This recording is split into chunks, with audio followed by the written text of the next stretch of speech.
Body ಇದೆ ಇಲ್ಲೇ ಬಿದ್ದಿರೋದು ಮತ್ತೆ ಪೊಲೀಸರು ಎಸ್ಪೆಷಲಿ ಮಾರ್ಕಿಂಗ್ ಮಾಡಬೇಕು, ಮಾರ್ಕಿಂಗು ಮಾಡಿಲ್ಲ. ಮತ್ತೆ ಅಲ್ಲಿ ಸುಮಾರು ಇದೆಲ್ಲ ಇನ್ವೆಸ್ಟಿಗೇಷನ್ಗೆ ಇದೆಲ್ಲ ಇದೆಯಲ್ಲ, ಸಾಕ್ಷಿ ಏನು ಇರ್ತಿಲ್ಲ. ಸುಬ್ಬಯ್ಯನೇ ಬಂದು ಅರ್ಜೆಂಟಾಗಿ ಎತ್ತಿ ಸುಟಾಕಿ ಒಳಗೆ ಬಿಟ್ಟಿದೆ ಅಂತೆಲ್ಲ ಅವ್ರು ಪೊಲೀಸರು ಮತ್ತು ಸಮಾಜ ಇಲಾಖೆ ಎರಡೂ ಇತ್ತು ಸುಟಾಕ್ತಿತ್ತು. ನನ್ನ ಗಂಡನ ನೀನು ಪೆಟ್ರೋಲ್ ಹಾಕ್ಸೋಗ್ತೀನಿ, ನನಗೆ ಜಾಗ ಬಿಡೋಕ್ಕಿಲ್ಲ, ನಾನು ಮಂಡ್ಯ ಜೈಲಿಗೆಲ್ಲ ಹೋಗಿದ್ದು ಬಂದಿದ್ದೀನಿ ಅಂತೆಲ್ಲ ಬೆದರಿಕೆ ಆಗ್ತದೆ ಸರ್. ನಾನು ಹೊಲ್ದ ಹತ್ರಕ್ಕೆ ಹೋಗೋಷ್ಟೊಳಗೆ ನನ್ನ ಗಂಡನ ಕೊಲೆ ಮಾಡಿ ಸುಟ್ಟು ಹಾಕಿದೆ ಸರ್. ನಾನು ಹೋಗೋಷ್ಟೊಳಗೆ ಯಾರು ಅನಿಲೇ ಮಾಡಿದ್ದು, ನನ್ನ ಗಂಡಿಗೆ ಸಾವಿಗೆ ಅವನೇ ಮಾಡಿದ್ರು. ಅನಿಲ್ ಬಿಟ್ಟಿನಿ ಯಾರಿಲ್ಲ ಸರ್. ನನ್ನನ್ನು ಸುಟ್ಟಾಕ್ತೀನಿ. ಅದು ಅವತ್ತು ನಾನು ಅವಾಗ ಹೋಗಿರೋ ನನ್ನೂ ಮಾಡ್ಯಾನು ಸರ್.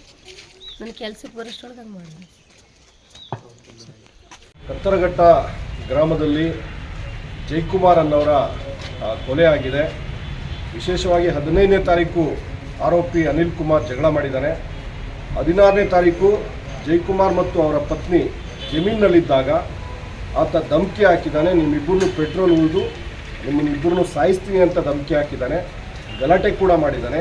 ಇಷ್ಟಾದ ತಕ್ಷಣ ಇಮಿಡಿಯೇಟಾಗಿ ಜಯಕುಮಾರ್ ಪೊಲೀಸ್ ಸ್ಟೇಷನ್ಗೆ ಹೋಗಿ ಈ ರೀತಿ ಅನಿಲ್ ಕುಮಾರ್ ಅವನೊಬ್ಬ ರೌಡಿ ಶೀಟರ್ ಇದ್ದಾನೆ, ಅವನೊಬ್ಬ ರೌಡಿ ಇದ್ದಾನೆ, ಅವನಿಂದ ನನಗೆ ಕೊಲೆ ಬೆದರಿಕೆ ಇದೆ ಅಂತೇಳಿ ಕಂಪ್ಲೇಂಟ್ ಕೊಟ್ಟರೆ ಕೇರ್ಪೇಟೆ ಪೊಲೀಸ್ ಠಾಣೆಯ ಇನ್ಸ್ಪೆಕ್ಟರ್ ಅದನ್ನು ನಿರ್ಲಕ್ಷ್ಯ ಮಾಡಿದ್ದಾರೆ. ಅದರ ಪರಿಣಾಮ 17ನೇ ತಾರೀಕು ಜಮೀನಿನ ಬಳಿನೇ ಜಯಕುಮಾರ್ ಜಮೀನನ್ನು ಶುದ್ಧ ಮಾಡೋವಂಥ ಸಂದರ್ಭದಲ್ಲಿ ಅನಿಲ್ ಕುಮಾರ್ ಅವನ್ನ ಹೊಡೆದು ಕೊಂದಾಕಿ ಹುಲ್ಲಿನ ಮೆದೆಗೆ ಹಾಕಿ ಬೆಂಕಿ ಹಾಕಿದ್ದಾನೆ.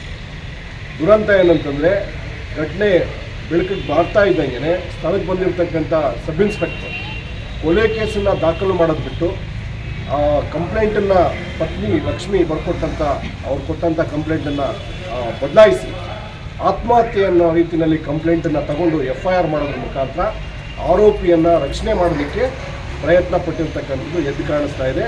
ಮತ್ತು ಆರೋಪಿಯನ್ನು ರಕ್ಷಣೆ ಮಾಡೋದು ಮಾತ್ರ ಅಲ್ಲ, ಕೊಲೆ ಕೇಸನ್ನೇ ಮುಚ್ಚಾಕಿ ಅದನ್ನು ಆತ್ಮಹತ್ಯೆ ಅಂತ ಕೊಟ್ಟಿರ್ತಕ್ಕಂಥದ್ದು ಕಾನೂನಿಗೆ ಸಂವಿಧಾನಕ್ಕೆ ಮಾಡಿರ್ತಕ್ಕಂಥ ದೊಡ್ಡ ಅಪಚಾರ ಇದು.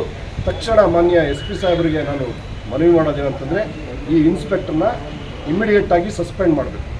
ಮತ್ತು ಈ ಇನ್ಸ್ಪೆಕ್ಟ್ರಿಗೂ ಮತ್ತು ಅಪರಾಧಿ ಕೊಲೆಗಾರ ಏನಿದ್ದಾನೆ ಅನಿಲ್ ಆತನಿಗೂ ಈತನಿಗೂ ಯಾವ ಅಕ್ರಮ ಸಂಬಂಧ ಇದೆ ಅನ್ನೋದ್ರ ಬಗ್ಗೆನೂ ಕೂಡ ತನಿಖೆ ಆಗಬೇಕು.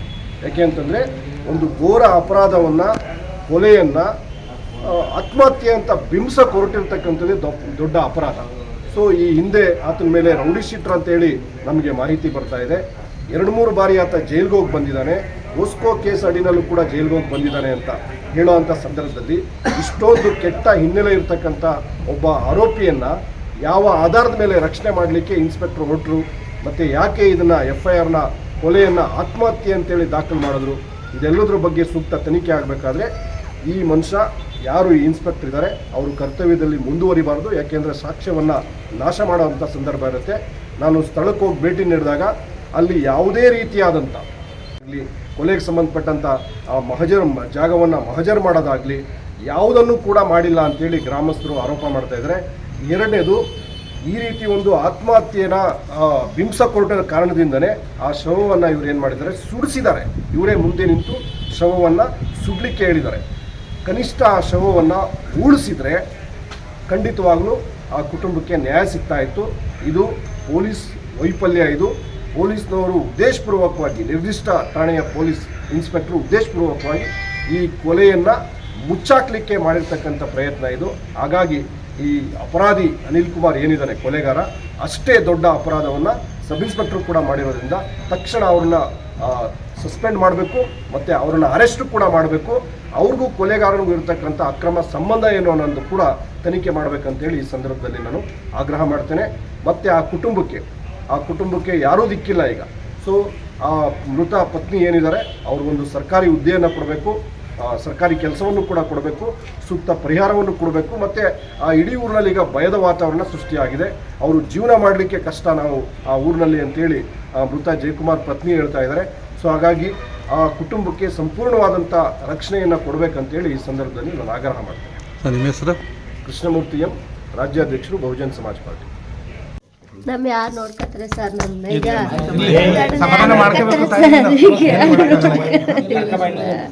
ಆಯ್ತು.